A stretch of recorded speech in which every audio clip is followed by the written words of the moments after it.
So we'll speak about the other respiratory infections, and if we speak of respiratory infections, how can we forget about influenza, diphtheria, and pertussis? All right, diphtheria as in Corynebacterium diphtheriae, pertussis by Bordetella pertussis, and influenza by the influenza virus itself. And I'm not talking about influenza, Haemophilus influenza, that's the bacteria, but I'm talking about the influenza virus. Okay, so we will start with influenza because it's one of the most high yield topics when it comes to community medicine and even microbiology. All right, so there's this one virus that they want to ask about will be influenza. So what about the influenza? First of all, you need to understand that influenza has different types. Okay, so it has different genotypes. It has a genotype A, it has a genotype B, it has a genotype C. Now, which one is the most you know having the most epidemic potential? Well, A and B has the epidemic potential. They both have the epidemic potential, but the genotype C is relatively more stable. Okay, so it's more stable, and the fact is that you wouldn't see a lot of influenza C outbreaks. So the influenza A shows an epidemic every 2 to 3 years. Okay, but the influenza B shows an epidemic almost 3 to 6 years.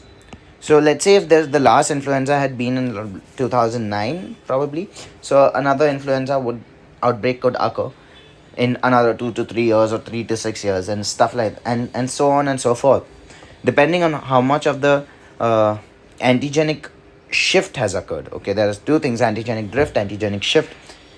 Antigenic drift is basically the small gradual changes that occur in influenza that does not going to cause an outbreak. It just causes a change in the probably the antigen structure. Okay, so there is two things: there is a shift and there's a drift. Okay, there's a shift, there's a drift. So now in shift, you need to understand the shift is going to be something that's more drastic, whereas drift is going to be something which is more subtle. And in the shift, you have a complete genetic reassortment that can occur, and that is why a shift is associated with outbreaks, and that will actually occur. Okay, and that will actually occur. Now let's think about the other things, the other important parts that are associated with influenza. First of all, the influenza A shows the antigen drift and shift. Okay, so A can show antigen drift and shift, but can C show the antigen shift? Well, not really. C shows just the antigen drift. Okay, what is the source of an infection? A source of an infection is a clinical case or a subclinical case. Now, it's not one of the diseases that do not show subclinical cases. The diseases that do not show a subclinical case or do not have a very asymptomatic carrier is basically three. One is measles, other is tetany, third is rabies. Okay, so these diseases do not show an iceberg phenomenon, but because influenza shows a clinical case and also a subclinical case, that means that it also shows the iceberg phenomena. And I've spoken about the iceberg phenomenon. Iceberg phenomenon is basically when, let's say, there are the diagnosed case. These are the diagnosed case. Okay, these are the diagnosed case. That means they have to be clinical, correct? They have to show certain amount of symptoms for it to be diagnosed. Otherwise, a patient is not going to come to you. And most of them are asymptomatic. So in the case of influenza virus as well, 50 to 70% of the cases are asymptomatic. Okay, and they are subclinical, and but that is why they show an iceberg phenomenon. It's as simple as that. And a flu pandemic, okay, not an epidemic, a pandemic occurs every 5 to 7 years. Okay, that's been something that we've seen. Okay, 5 to 7, or now it's more like 7 to 10 years, and it is a major public health problem because it can occur recurrently. Okay, so that is why we need to keep that in mind too. As doctors, we also need to know what is the reservoir of these influenza virus. So obviously we have animals, we have birds, we have bats, animals like pigs, birds, simple bats. And can they be a source of infection? Not really. The source of infection is a clinical or a subclinical case that's in a human. Correct. Okay, so the source of infection is usually a human, but the reservoir that is present in the animals and the birds, and then it accidentally is taken up by a human, and then it's transmitted. from human to human. And how is it transmitted? As this is like a story. And how is it transmitted? It's transmitted simply by droplet infection, airborne infection, or droplet nuclei that we call it. So this is a direct. It can also be an indirect mode of transmission. Okay. And what's the incubation period? Now you need to think about it. Have you ever got an influenza virus? Definitely you've got an influenza for sure. So if let's say you've got an influenza or you're in a crowded place and then you have flu-like symptoms, you take around 3 days for flu to kicking. That's it. You take around 3 days on an average. So the 3 days is an incubation period for influenza. What is the communicability of it? Period of communicability. And if you've thought about it, the period of communicability is 1 to 2 days after the onset, after the symptoms have kicked in. Okay. And also 1 to 2 days before the onset, before symptoms have kicked in. So how do I want you to understand this? Let's say your symptoms are present 2 days before and 2 days after. Okay. Now I just want you to recap a little and let me know about what is the scene with chickenpox. How does chickenpox have a period of communicability? Chickenpox has a communicability of rash. Let's say this is rash. 2 days before rash, all the way to the scabs. Okay, fair enough. That is fine. What about measles? Okay, the measles is going to be a 4-4 rule. Okay, the measles is going to be a 4-4 rule where 4 days before rash and 4 days after rash. Okay, sounds pretty perfect for me. So this is rash for measles. Okay, I'm writing here chickenpox. Here is measles. Measles is 4 days before rash, 4 days after rash. Okay. What about the very important rubella? Does rubella have any period of communicability? Well, period of communicability for rubella is the most. It's something like a 7-7. So this is a rash, 7 day, and a 7 day. Okay. So if you have a 3 day rash, it's a 3 day rash. And rubella is also called as German measles. And we'll speak about rubella after influenza. So I just need to put all of these period of communicability in terms of how many days after rash or how many days after the symptoms. Okay. And for mumps, okay, the mumps, we'll speak about mumps too, is that it's after. Now, mumps does not show rash particularly, it shows parotitis. So it's 4 days before and it's 7 days or 10 days after. So it's got a very wide period of communicability when it comes to mumps and rubella. And influenza is not that much, it's 1 to 2 days and 1 to 2 days again later. Okay, so 2 to 2. That's how we believe influenza spreads. Now, coming back to influenza, in India, H1N1 and H3N3 and type B and influenza B, they are present currently. Okay, now which one is the most circulating? H1N1 is the most circulating, and 2009 there was also an outbreak. It was an outbreak. So H1N1 is the most circulating one. And how do we say that H1N1? Actually, it's based on antigenic proteins, hemagglutinin and neuraminidase antigenic proteins. So H1 is hexaminidase, okay, and N is neuraminidase. And similarly, different H and different N actually make the H1N1, H1N2 and H3N3. So we just need to remember this for now because this is the one that's found in India. Let's say if something else is found in India, we need to keep that in mind too. Fair enough. So far so good. How do you want to diagnose your influenza? You do a PCR, you can do a viral culture. Okay, you could do a viral culture. And you can also check a 4-fold rise in the antibodies. Okay, so you want to do PCR for the DNA, the RNA of the virus. It's a negative stranded single ssRNA. So you want to check that. Or you can do a viral culture, okay, on probably hamsters or any of those culture medias. And you can do a 4-fold rise of antibodies against your H1N1 or H2N2, whatever the H and N are. Okay.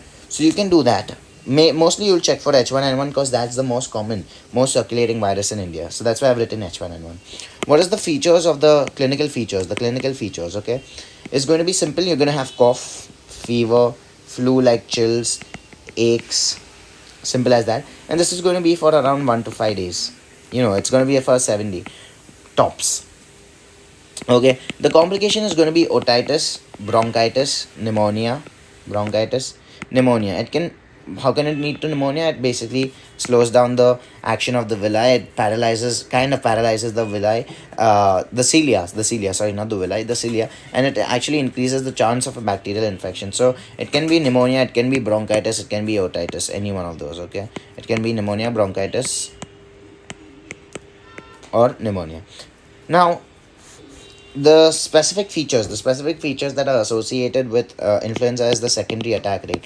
Secondary attack rate is basically, if you get a first infection, how much chances is that the second person will also get the infection. And if let's say a primary infection has occurred, what are the chances that a secondary infection can occur, that is someone else can also get the particular virus or a particular disease. So it's 50 to 60% among the non-immune, if non-immune. Okay, and the reproduction number is again the same thing as the secondary attack rate, is the amount of times the primary source or the primary infection can lead to secondary infections. Okay, so the reproduction number is very high. The reproduction number is almost 1 to 2, and it can also become 3 can also occur in epidemics. Okay, and case fatality rate is really low. It's about 1 to 2%, which is as good as not much. But how do you want to as I told you, you can diagnose it. You've got the symptoms. How do you want to immunize it? Can you have an immunization? Do you have an immunization? Yes, you have an immunization, but it's not given actually. Okay, there are immunizations, but when was the last time you've heard about the immunization uh, being given in the schedule? It's not given in the vaccine schedule. uh, instead what we have is that we have drugs. Okay, we have drugs that are quite active. Oseltamivir. We've got this is the drug of choice, oseltamivir. And we've also got amantadine. All right, but H1N1 is resistant to amantadine, so it won't work. Fair enough. Now let's look at the immunization. As I told you, the immunization is there. Okay, we have a lot of vaccines that are present, and the immunization is quite, I think we've got a wide array of immunization. So let's just look at it once. We've got a live attenuated virus, and we've got the kill virus. Now the live attenuated virus is the spray, nasal spray, and the killed virus is the egg-based virus. Okay, the egg-based virus. Now the thing about live attenuated virus is that it is less effective. First of all, it's a nasal spray, so it's less effective. But the killed virus is that something that's given IM. Okay, it's given intramuscularly, and the killed virus has an egg-based culture to it, so it's relatively it's contraindicated in a patient who is allergic to egg. Okay, who has an egg allergy. Simple as that. Now the point is that the live attenuated virus, because it's live, okay, the patient can have a lot of complications, and those complications, let me speak about those complications as well, or complications, right? So first of all, the patient can show certain diseases. If the patient is an immunocompromised, the patient can show a respiratory tract infection, a CNS encephalitis. Okay, it can also show renal failure, rhabdomyolysis, myocarditis, and the list can go on and on and on. But again, coming back is that you want to thus you want to contraindicate it in patients who are on aspirin, first of all, because you can have a race. All right, you also need to contraindicate in asthma, COPD patients, because again these patients are more prone to these infections. You want to contraindicate in HIV and pregnant. Okay, you want to contraindicate in HIV and pregnant females, and you can say that if it's a non-pregnant to 2 to 49 years, I can give it. Okay. And you should also contraindicate in a Guillain-Barre syndrome because of the fact that the patient with influenza is at a high prone of Guillain-Barre as well. Okay, so that's a very important uh, MCQ point. But when it comes to the kill virus, it's only that you have to think about the egg allergy, and that's about it. So you have a killed vaccine, you have a trivalent egg based, and you have a quadrivalent egg based. Okay, the kill vaccine, develops it's given IM or intradermal on the deltoid. The influenza kill vaccine. The nasal spray is obviously into intranasal. There's nothing to speak about. But this can be given IM intradermal on the deltoid, okay, as a 0.5 ml dose, okay, or a 0.25 ml in kids, adults. Now the kill vaccine if given yearly if the patient is greater than 8 years, or in 6 months, or if the patient is from 6 month old, that is it's a kid, to 8 years, then you have to give 2 doses. Okay, give 2 doses which are minimum 30 days apart. Minimum. Okay, you have to give 2 doses per year which are 30 days apart. Minimum 30 days apart. Ideally, we keep a 2 to 4 month gap between 2 doses. Okay. That being said, I think we've covered most of the entire vaccinations of influenza. And if you want, again, I'll recap the treatment oseltamivir. And you can give it as BD dosing or you can give it as OD dosing. BD dosing, you want to give twice a day for 5 days, okay, and OD is for 5 days as well. But BD you keep for treatment and OD you give for prophylaxis, and that's about it. These are just the basic guidelines that community medicine want us to know, all right, when it comes to communicable diseases, and you do not really see this as well. Okay, now coming to the next, let's talk about diphtheria. So diphtheria, again, the source has to be a case or a carrier. Okay, now the carrier can be of various types. I know we've spoken about the different types of carriers as well. It could be a nasal, it could be a healthy carrier, chronic carrier, incubatory carrier, temporary carrier, any carrier. Okay, cases is one thing, carrier is one thing, and carrier is as good as a subclinical case as well sometimes. So the most common age for diphtheria is 1 to 5 years old. Okay, fair enough. And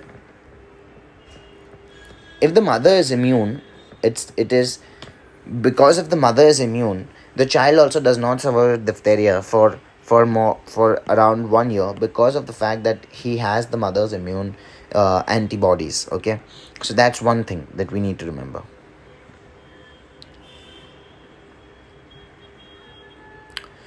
So the point is that immune stage or an immunity will never protect against a carrier stage. So if you're a carrier, you might have a perfect immunity and you might have antibodies against diphtheria, the Corynebacterium diphtheria, but yet you will be able to be a carrier. It's not that you will not be a carrier. So that's one thing, and that is why it's very difficult to eliminate this out of the entire community. The mode of transmission for this is your nasopharyngeal secretion, and it can be in the form of droplets, fomites, and direct contact. So droplet, fomite, and direct contact. Droplets is again a direct mode of transmission itself, so it can be a droplet, fomite, and direct contact.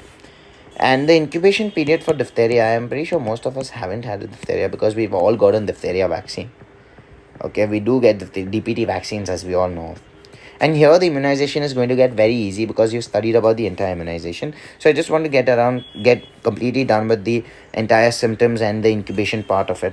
Okay, so incubation is going to be 2 to 6 days. Okay, I want you to think of it in this way. Okay, diphtheria is quick and very effective. So it takes only like 2 to 6 days, as good as influenza, but it's way more severe compared to influenza.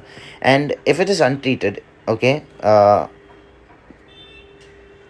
if let's say the period of communicability, if we are talking about it, if it's left untreated, okay, it will have a period of communicability for 14 to 28 days. Okay, but if it's treated, it only have a communicability of 48 days. But again, I'm saying most of us are vaccinated, so we do not get a case of diphtheria. We might be a carrier of diphtheria, and that is again something we are trying to reduce. Okay, so that is one thing that I want you to know. The route of entry is obviously two routes, as I told you that there are secretions. Okay, so the mode of transmission is secretion. So all these droplets formed by direct contact can be through non-respiratory or respiratory route. Respiratory route is the most common route, obviously, but the non-respiratory can be conjunctiva, eye, wounds, genitalia. Depends on what is the scenario. Now I cannot predict it, obviously, but for a carrier to be considered a non-carrier, okay, but let's say if you are a carrier, okay, or a patient is a carrier, for him to be a non-carrier, there has to be two very important criteria that have to be fulfilled. The first is there should be a negative culture on the first culture, and 24 hours later, okay, there should be another negative on the culture, and then you can say that the carrier is completely negative. Okay, so if it's taken 24 hours apart and both the cultures are negative, perfect, we say it's the patient is now carrier, or the carrier is now negative, he's not a carrier anymore. The specific feature is that the secondary attack rate is not applicable. Okay, it's not applicable because see, the secondary attack rate would be calculated if there was high number of cases. Okay, or let's say not even high, but there were cases. Now what has happened is that there are a lot of carriers that are present. Okay, now because there are a lot of carriers that are present, the secondary attack rate, calculating the secondary attack rate is also difficult, and the case fatality rate is a very high 10%. So that's why I was saying it's more dangerous than influenza. But now luckily we have a vaccine for quite a while, and that's why it's fine. Okay, so how do you immunize? And this is what is actually asked. Nothing is asked upon the diphtheria symptoms and stuff like that, because we do not really see a lot of cases. But if we see a cases, we should know what it feels like. Okay, so let me get into the cases. Okay, first, if it's a case positive, okay, second is if it's a carrier, and third scenario, let's make a third scenario, if there's a contact, if the patient is a contact. Okay, so if the patient is a case positive, what do? You give diphtheria antitoxins, and I'm very sure most of us know about this, that we give a diphtheria antitoxin, and we give at 20,000 units or 10,000 units or 100,000 units. At IU we can give IV, IM, depending. IM we give in mild cases, mild to moderate, and we give your IV in moderate to severe cases. Okay, and we can also give antibiotics like a penicillin G and an erythromycin. Okay, we do an erythromycin, and then we do a culture to check if the case is gone.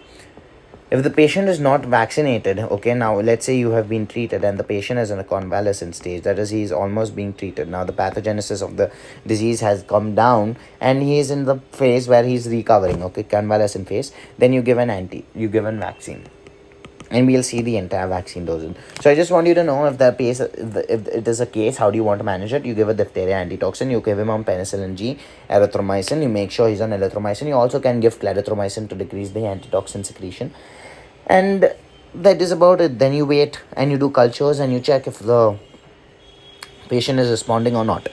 If the patient is a carrier, you want to do an erythromycin again. You want to do an erythromycin for 10 days. Okay, you want to do erythromycin for 10 days, and then you want to check for a negative culture. As I told you, 24-hour apart, you have to have a negative for the first culture and negative for the second culture with a 24-hour gap. Simple. Okay, what about the contact? If the case is a contact, fair enough. If the case is a contact, okay, you assess for any signs or symptoms. If the signs and symptoms, you check. If negative, vaccine. If in any case you have to vaccinate it, and you have to give antibiotics, and you also send samples for culture to see if it's a carrier or not. If it's a carrier, okay, if the contact is a carrier, you start erythromycin for 10 days, as you know. Okay, and then again you check for the culture. If it's a culture negative, again you start with vaccination. If negative, then you start with vaccination. But you have to give them erythromycin, and you also give while doing the culture. In that period of time, you do a prophylactic antibiotics. And the prophylactic antibiotics you want to give is again a penicillin G or an erythromycin, and again you want to keep it for 7 to 10 days. Simple as that. Yeah. It's so basic that we do not really need to worry. So now if the contact, okay, if the contact, this is what I was saying, if what we do normally is stepwise. But now if the patient says that, if the patient himself says that, okay, I am DPT or DT vaccinated, okay, or if I am DT vaccinated and plus booster greater than 5 years, okay, or I am non-immunized. He says I'm non-immunized. So now we have three scenarios for a contact. First, the contact comes, he says I'm DPT or DT vaccine, and plus I've got a 5 years, let's say less than 5 years ago, a booster. Okay. Second scenario is I'm a DT vaccinated and have a booster for greater than 5 years. Okay, it's been more than 5 years since I've taken a booster. And the third is that I'm not vaccinated at all. So what is the thing? If it is less than 5 years, you say, okay, bro, you go home, no worries, you just put him on antibiotics just in case. Penicillin and erythromycin. If it is a DT vaccine and the booster is more than 5 years, you give him a booster and then you put him on antibiotics again, just in case. Now, if it's a non-immunized, what you do is that you do a DPT or a DT vaccine, okay, mostly a DT vaccine, and then you give a very important, your DT antitoxins, as I've told you, at 20,000 or 100,000 depending upon the severity of the case. And that we'll find out clinically, because the cases is something that are a pharyngeal diphtheria. Okay, there's a pharyngeal diphtheria, there's a laryngeal diphtheria. Okay, the pharyngeal diphtheria presents with bull neck. Okay, pharyngeal erythema, pseudomembranes formed because of the WBC coating and fibrinous exudates. There are pseudomembranes formed, and there can be a bull neck because of lymphadenopathy. But a laryngeal diphtheria is more difficult because you can have odynophagia, you can have dysphagia, you can have dyspnea, you can have croup, you could have cough, you could have a lot of problems. Eventually you'll have a respiratory obstruction and you will not be able to breathe. Okay, so that is a laryngeal diphtheria. So depending upon the case, if it's a severe laryngeal diphtheria, you want to go for IV 500 100,000 units of antitoxins. But if it's a mild, moderate diphtheria with just a pharyngeal exudates, you want to go for something like a 50,000 units IM. You want to go for a 50,000 units IM of diphtheria antitoxins. And then finally, you want to go for a penicillin G and plus erythromycin as well again.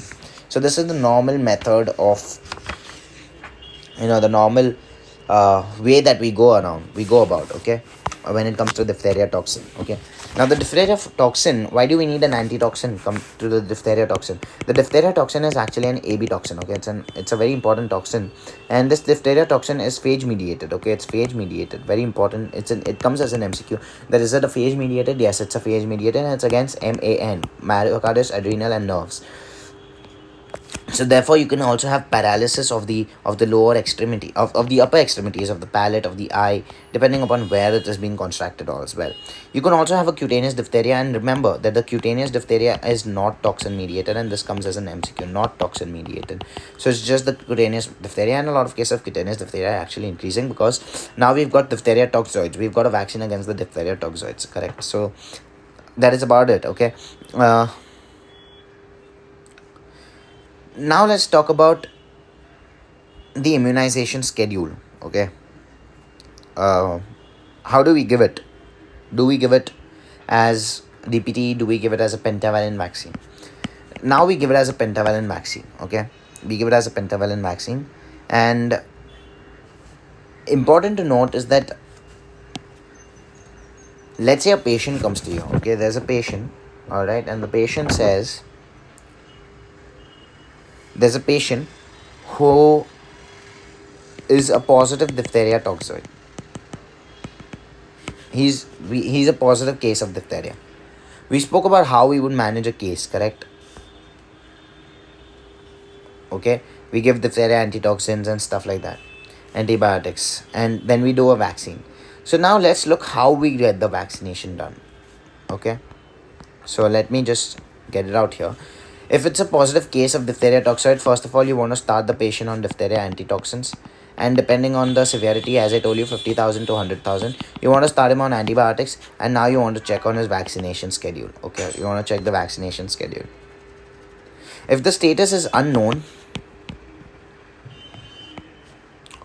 okay, if the status is unknown, or if the status is less than 3, then you want to give the diphtheria toxoid and complete the entire series. So you want to make sure that you give 3 primary doses and then you give 2 boosters. Okay, if the entire history of vaccination is unknown, the diphtheria toxoid vaccination.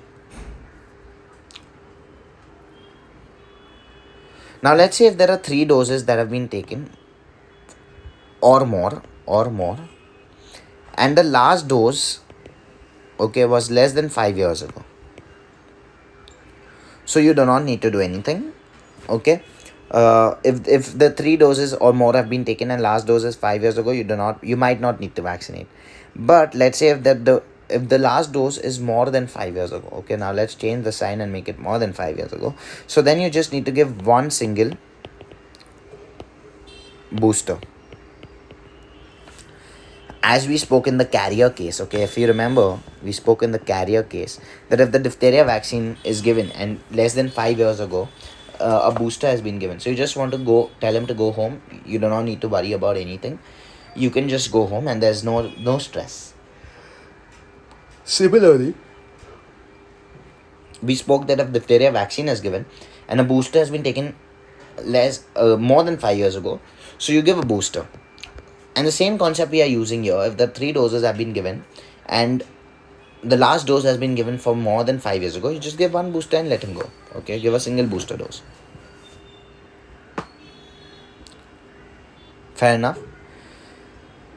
And the last scenario that we have is that there are 3 doses that have been given, or more than 3 doses, not 3, more than 3 doses, and the last dose is within 5 years.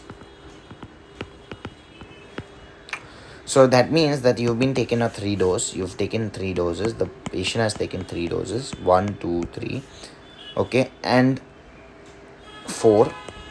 But this was, let's say, 6 months ago. So the idea is to continue the national immunization schedule. And the idea is to continue the national immunization schedule and give the next vaccine. So the government says that, okay, now you should not restart the entire thing, just give the vaccine and get it done with. So now we have a very important DPT pentavalent vaccine. Now DPT was now made a pentavalent vaccine by adding HIV, okay, and hepatitis B.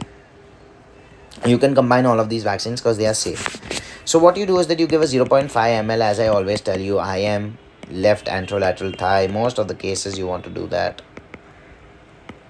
Okay, and you want to make sure that you give 3 primary doses plus 2 booster doses. So the 3 primary goes something like 6, 10, 14. And here I mean week. Okay, here I mean week. Alright. And the 2 booster doses that have to come, okay, they are around at 5 years. Okay. First of all, they are at 2 years and then at 5 years. So that is 16 to 24 months. And then at 5 years. So if you see, the gap is pretty much okay. It has a gap of 3 years. So if the gap is less than 5 years, remember that you can continue the entire vaccination. So you need to understand this very importantly. Fair enough. Okay. Now there are some important combined vaccine that we need to speak about. Okay. The combined vaccine is, one is DPT, which is diphtheria, pertussis, toxin. Pertussis, toxin, tetanus. Diphtheria, toxin, pertussis, and tetanus. The other is DT, where diphtheria and tetanus. Okay. But this is for a child. A TD or is diphtheria, tetanus for an adult. DTaP is something diphtheria, tetanus, and acellular pertussis. WP is diphtheria, tetanus, and whole cell pertussis, which is safer. DTaP is safer. Why? Because the pertussis toxin, even though it makes the entire vaccine more, it increases the response to the vaccine. The pertussis toxin is also associated with CNS neurological complications. Okay, so that is very important. So the DPT vaccine, they are usually stored at 2 to 8 degrees Celsius. Very important, very important. And another vaccine that we saw that is stored at 2 to 8 degrees Celsius is the measles vaccine, MMR vaccine. Done. And we do not freeze this. If we freeze it, over. Vaccine is over. So do not freeze. That is, do not go below 0. Now, what about the pregnant lady? If we are talking about diphtheria DT vaccine, if we are talking about pregnancy, the DT is given as 2 doses, 1 month apart. Fair enough? And I think we've completed most of diphtheria in this. And the only thing that's left is pertussis. Now, pertussis, because we've spoken about the vaccine immunization schedule is going to be the same because they are DPT. It's a combined vaccine. So the only thing I need to talk about in pertussis is that what does it cause? It causes whooping cough. And it's again less than 5 years. It's called the 100-day cough. And the source is human. But are there any subclinical cases? No subclinical cases. No subclinical or carrier. So that means that there is no iceberg phenomenon here. Okay. Mode of transmission is again droplets, fomites. And incubation period is a little more than diphtheria, 7 to 14 days. The period of communicability is 1 week, that's 7 after exposure. Okay, so let's say you've been exposed and 7 weeks after exposure, and here you've got your cough, paroxysmal stage, and 3 weeks of paroxysmal stage later. Okay, so there are different stages when it comes to diphtheria.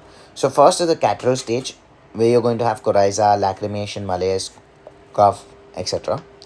Then you have the paroxysmal stage, where you're going to have paroxysmal attacks of cough and whooping cough, and it's going to be loud. It's going to be like a dog barking. Okay, and then you have a convalescent stage for 1 to 3 weeks. So maximum period of communicability is in the early paroxysmal stage, and that's the only thing that's pretty much asked. Case fatality rate is again approximately 5 to 6, but not as high as diphtheria, which is 10. And SAR, the secondary attack rate, is 90% in unimmunized. So again, that's got a very high secondary attack rate in unimmunized. And remember, diphtheria, we cannot calculate the secondary attack rate. Okay. And the drug of choice for pertussis is erythromycin. Again, erythromycin. Just like how we spoke about diphtheria, where we give penicillin and erythromycin, we give erythromycin. And I think that is about it. We've actually covered very important points that have been asked in the exam. Okay, so thank you very much.